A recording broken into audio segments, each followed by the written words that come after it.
Assalamualaikum warahmatullahi wabarakatuh. Salam sejahtera untuk kita semua di sini.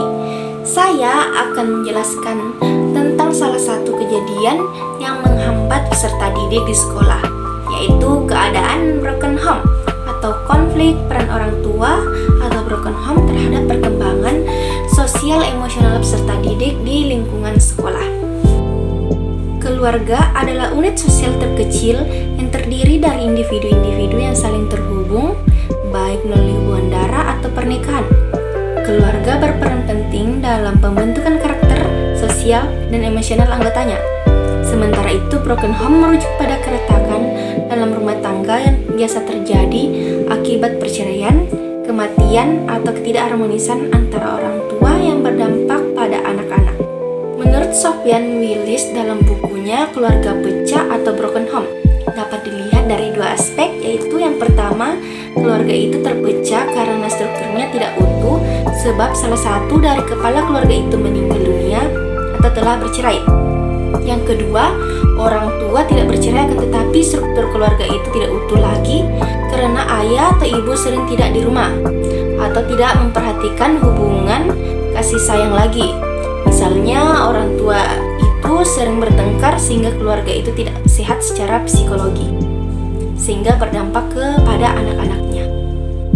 Siswa yang berasal dari keluarga broken home atau keluarga yang mengalami perceraian atau perpecahan seringkali menghadapi berbagai tantangan emosional dan psikologis yang memengaruhi perkembangan sosial dan akademis mereka.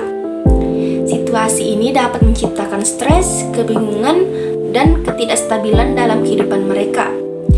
Karakteristik siswa broken home umumnya mencakup perasaan kesepian, kecemasan yang tinggi, serta masalah dalam hubungan interpersonal, baik dengan teman sebaya maupun dengan otoritas, seperti guru. Mereka mungkin juga mengalami kesulitan dalam berkonsentrasi di sekolah, memiliki prestasi akademik yang lebih rendah, serta cenderung menarik diri atau berperilaku agresif. Siswa yang berasal dari keluarga broken home seringkali menunjukkan sejumlah karakteristik yang berhubungan dengan kondisi emosional dan sosial mereka yang terpengaruh oleh ketidakharmonisan dalam keluarga. Beberapa karakteristik yang umum ditemukan antara lain, yang pertama yaitu kecemasan dan ketidakamanan emosional anak-anak dari keluarga broken home yang seringkali mengalami kecemasan baik terkait dengan hubungan orang tua mereka maupun dengan situasi rumah yang tidak stabil. Ketidakpastian mengenai hubungan orang tua atau perasaan yang ditinggalkan dapat menciptakan perasaan tidak aman yang mempengaruhi kestabilan emosional mereka. Dan yang kedua yaitu kesulitan dalam membina hubungan sosial siswa broken home yang seringkali mengalami kesulitan dalam menjalin hubungan sosial yang sehat. Rasa kurang percaya diri dan ketidakmampuan untuk mempercayai orang lain menjadi tantangan utama bagi mereka, terutama jika mereka menyaksikan ketegangan atau konflik antara orang tua mereka. Yang ketiga itu masalah perilaku. Beberapa siswa broken home menunjukkan masalah perilaku seperti agresivitas atau kenakalan. Hal ini bisa disebabkan oleh rasa frustasi atau bingung akibat perpecahan dalam keluarga, di mana mereka mungkin mengekspresikan perasaan mereka dengan cara yang tidak sesuai secara sosial. Yang keempat yaitu kinerja akademik menurun. Stres emosional yang dialami siswa broken home dapat berdampak langsung pada konsentrasi dan motivasi mereka dalam belajar. Banyak dari mereka yang mengalami penurunan kinerja akademik karena ketegangan emosional yang dihadapi di rumah mengganggu fokus mereka di sekolah. Yang kelima yaitu perasaan kesepian dan terabaikan. Anak-anak dari keluarga broken home sering merasa kesepian atau terabaikan, terutama jika mereka tidak mendapatkan perhatian yang cukup dari orang tua. Rasa kehilangan figur orang tua atau perasaan terisolasi dapat memperburuk kondisi emosional mereka. Yang keenam, itu perubahan dalam perilaku emosional anak-anak yang berasal dari keluarga broken home, yang sering menunjukkan perubahan mood yang tiba-tiba, seperti mudah marah, sedih, atau cemas, emosi yang tidak stabil, Ini bisa menjadi respon terhadap ketegangan atau konflik yang terjadi dalam keluarga mereka. Yang terakhir yaitu pencarian identitas diri karena ketidakpastian dalam kehidupan keluarga.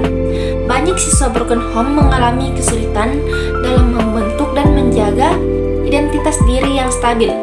Mereka mungkin merasa bingung tentang peran mereka dalam keluarga atau masyarakat, yang bisa mempengaruhi perkembangan sosial dan emosional mereka.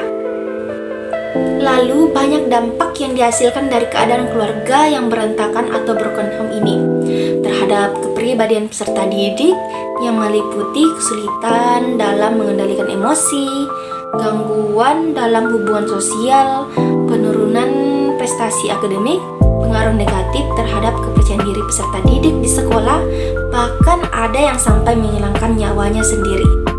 Nah, di dalam mengatasi peserta didik yang mengalami keadaan broken home, ada beberapa peran bimbingan dan konseling.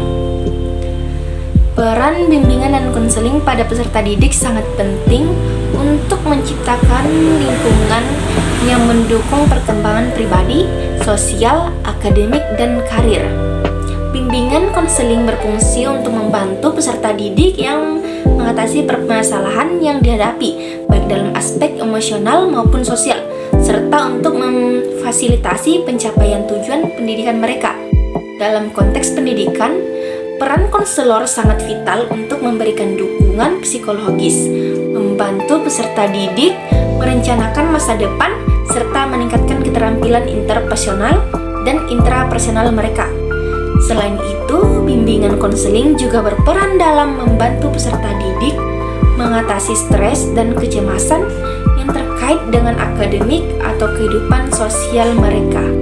Dengan demikian, pembukaan peran bimbingan konseling dapat meningkatkan kualitas pendidikan secara keseluruhan dan membantu peserta didik mencapai potensi terbaik mereka.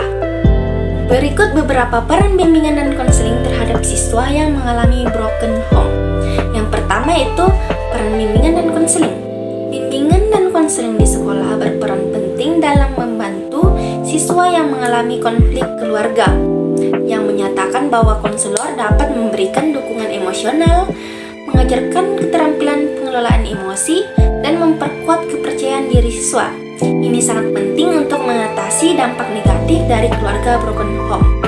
Yang kedua, yaitu keterampilan sosial dan dukungan emosional. Salah satu fungsi utama konselor adalah memberikan dukungan emosional kepada siswa yang mengalami kesulitan dalam hubungan keluarga, serta membantu mereka mengembangkan keterampilan sosial yang dibutuhkan untuk berinteraksi dengan orang lain secara positif. Yang terakhir yaitu keterlibatan keluarga. Konselor sekolah juga berperan dalam menjalin komunikasi antara sekolah dan keluarga siswa untuk menciptakan lingkungan yang mendukung sekaligus memberikan rujukan yang lebih lanjut ketika diperlukan. Jadi, kesimpulan dari pembahasan kita ini yaitu konflik peran orang tua atau kondisi broken home dapat memberikan dampak yang signifikan terhadap perkembangan emosional anak, terutama bagi anak-anak yang masih berada dalam usia sekolah. Ketika orang tua mengalami perpisahan atau konflik yang berlarut-larut, anak-anak atau peserta didik seringkali merasakan ketidakstabilan emosional yang dapat berpengaruh negatif pada kesehatan mental dan sosial mereka.